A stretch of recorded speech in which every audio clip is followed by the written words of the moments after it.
एक दिन माता पार्वती जब आकाश मार्ग से कहीं जा रही थी तो उन्होंने एक परिवार की स्थिति देखकर उन परिवार पर दया आ गई और माता पार्वती ने भगवान से अनुरोध किया कि प्रभु आप तो सर्वशक्तिमान हैं, आप इन पीड़ितों का कल्याण क्यों नहीं करते। भगवान शिव उत्तर में केवल मुस्कुराए और बोले, देवी ये स्थिति उनका प्रारंभ है, फिर भी आप जैसा कहें वैसे मैं इनको सहायता प्रदान करता हूँ। माँ पार्वती के कहने पर भगवान शिव उनको एक एक वरदान देने पर राजी हो गए। भगवान शिव माँ पार्वती परिवार के समक्ष प्रकट हुए और सबको अपनी इच्छा अनुसार वरदान मांगने के लिए कहा। महिला और उनका परिवार ये सुनकर बहुत खुश हो गए। सबसे पहले महिला ने वरदान की याचना की और बोली, भगवान आप मुझे दुनिया की सबसे सुंदर महिला बना दे। प्रभु के तथास्तु कहते ही वो महिला सुंदर युवती में बदल गई। उसका पति ये देखकर मन ही मन सोचने लगा कि अब वो मुझे छोड़कर चली जाएगी। उससे अपने पत्नी की खुशी सहन नहीं हो रही थी। अब वरदान मांगने की बारी वो महिला के पति की थी और उसने मांगा, भगवान मेरी पत्नी को कुरूप राक्षसी बना दो। प्रभु के तथास्तु कहते ही वो महिला सुंदर युवती से राक्षसी बन गई। ये इच्छा भी पूरी हो गई।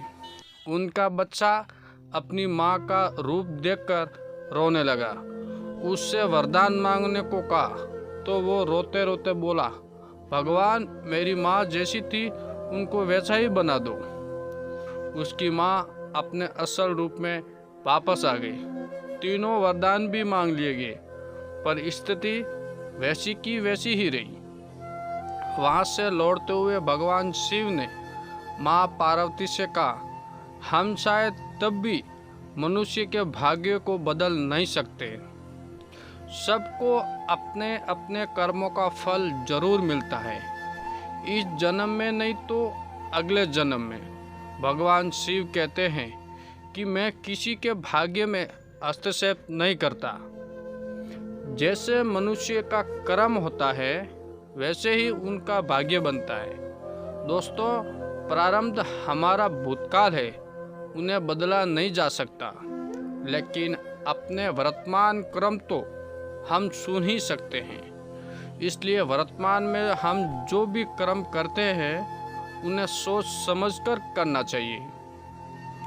एक अद्भुत कवि संत थे जिनका जन्म कर्नाटक में हुआ था। उनका नाम था दासमिया। वो इतने अच्छे बुनकर थे कि उन्होंने एक बार बहुत मुहिम और बहुत सुंदर पगड़ी का कपड़ा बनाना शुरू किया। बुनते बुनते उनको पूरा 1 महीना लगा।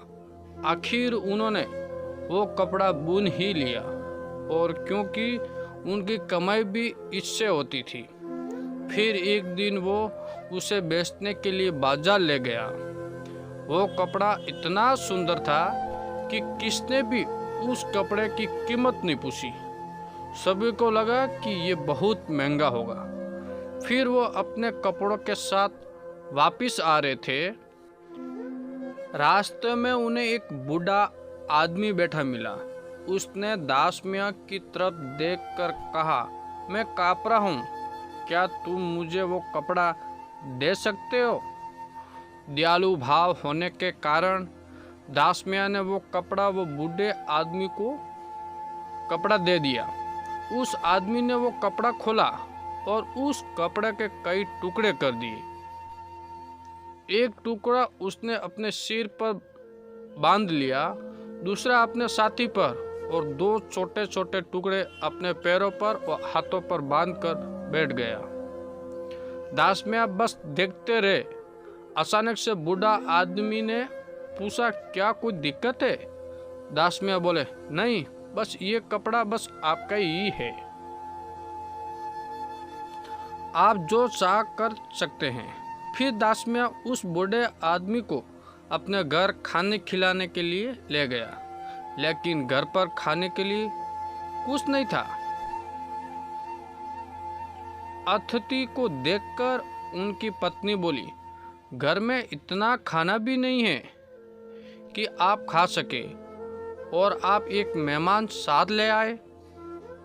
दास मियाँ फिर परेशान होकर कहा, चलो मेरा छोड़ो, घर में जो भी तिल फूल है उसे बनाकर ले आओ।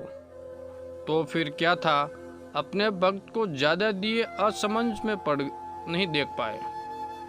वो बूढ़ा आदमी और कोई नहीं था, वो भगवान शिव थे।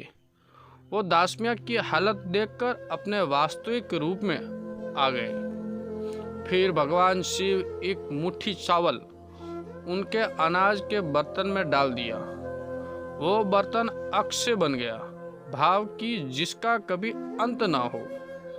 उस बर्तन में फिर कभी भी अनाज खत्म नहीं हुआ, यानी वो कभी खाली नहीं हुआ। दास मियाँ और उसकी पत्नी ने उस बर्तन से बहुत से लोगों की मदद की, यानी बहुत से भूखों को खाना भी खिलाया, और स्वयं भी उसी से ही भोजन पाया। उनकी भक्ति, कविताएं और उनकी अनुपस्थिति में कई लोगों को रूपांतरित किया और कई लोगों का हृदय परिवर्तन किया। इस वजह से लोगों को दास मियाँ को एक देवरा दास मियाँ कहने लगे।